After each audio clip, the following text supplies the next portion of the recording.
أحمده حمدا وأصلي مصليا أما بعد أعوذ بالله من الشيطان الرجيم وجاهدوا في الله حق جهاده وفي الحديث الشريف أفضل الجهاد كلمة حق عند سلطان جاهد সর্বপ্রথম শ্রদ্ধা জানাই আজকের এই প্রোগ্রামের অর্গানাইজার যারা বিভিন্ন সংগঠন থেকে যে সমস্ত গুরুত্বপূর্ণ ব্যক্তিত্বরা এসেছেন তাদের প্রতি শ্রদ্ধা এবং সর্বদলীয় যে সমস্ত সমর্থক ভক্তরা এখানে আজকে উপস্থিত হয়েছেন একটি অন্যায়ের প্রতিবাদে হক প্রতিষ্ঠার সংগ্রামে সকলের জন্য আন্তরিক সালাম ও দোয়া রেখে সংক্ষিপ্ত কথাই বলছি।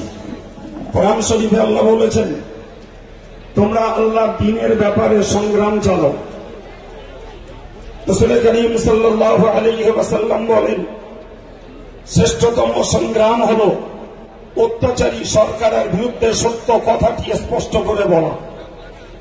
আজকের অল ইন্ডিয়া মুসলিম পার্সোনাল ল বোর্ডের এই প্রোগ্রাম দেশের জালিম শাসকের বিরুদ্ধে, অন্যায় অগ্রাসন এবং অন্যায় দখলদারির বিরুদ্ধে আমরা আমাদের কণ্ঠে কণ্ঠ মিলিয়ে প্রতিবাদ জানাতে এসেছি। আমি দুটো কথা আপনাদেরকে বলবো। প্রথমত একটি কথা মনে রাখুন, আজকের মোদী অমিত শাহ সরকার যারা, এদেরকে বলতে চাই এই প্রোগ্রাম থেকে তাদের কাছে এই বার্তা পৌঁছাক।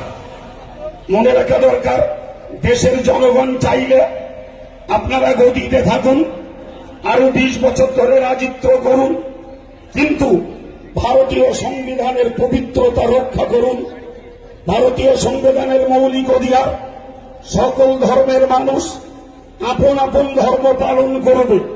সুতরাং ভারতবর্ষের ঐতিহ্য এটাই যে ভারতবর্ষ মুসলিমদের রক্ত বিনিময়েও স্বাধীন হয়েছিল। সে ভারতের মুসলিম তার মসজিদ, তার মাদ্রাসা, তার কবরস্থান, তার ঈদগাহ, পীরিত সম্পত্তি এসবগুলো তাদের সম্পূর্ণ নিজস্ব আয়ত্তাধীন। তারা সেটাকে কিভাবে ইউটিলাইজ করবে, কেমন করে ব্যবহার করবে, সেই স্বাধীনতাটা তাদের হাতে রেখে দিন। আপনি রাজত্ব করুন, দেশ চালান, কিন্তু এই দুর্নীতি ছাড়ুন যে দেশের মানুষকে লিলিয়ে দিয়ে নিজে গদি দখল করবেন। এক এক সময়ে ভোট আসবে আর হিন্দুত্বের জিগির তোলার জন্য কখনো এনআরসির ছবল, কখনো তারাকের ছবল। আজকের মহারাষ্ট্রের যে তার ধান্দায় ওয়াকফ সম্পত্তি সংশোধনের এই ধান্দা তোলা, এই জাতীয় দুর্নীতিগুলো ছাড়ুন। নিশ্চিত করে মনে রাখুন, জালেম শাসককে বিশ্ব ছেড়ে দিতে পারে, কিন্তু আমরা বিশ্বাস করি সবার উপরে রয়েছেন আহকামুল হাকিমিন আল্লাহ। তার কাছ থেকে ছাড় পাবেন না কখনো। পাশাপাশি মনে রাখা দরকার, আজকে ভারতবর্ষের ঐতিহ্য নানা ভাষা, নানা মত, নানা পরিধান, বিবিধের মাঝে দেখো মিলন মহান।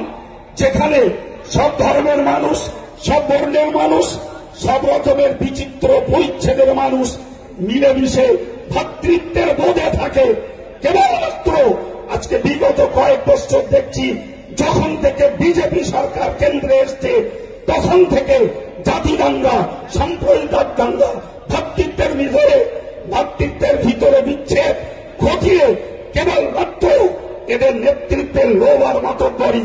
আজকের মুসলিমদের অর্থ সম্পত্তির লোভ লাগলো, বিজেপির নেতৃবর্গ হাজার হাজার কোটি টাকার মালিক হয়েছে। এতেও পোষায়নি মুসলিম সম্পত্তির উপরে হস্তক্ষেপ। বলতে ইচ্ছা করে রবীন্দ্রনাথের কবিতা, এ জগতে হয় সেই বেশি চাই আছে।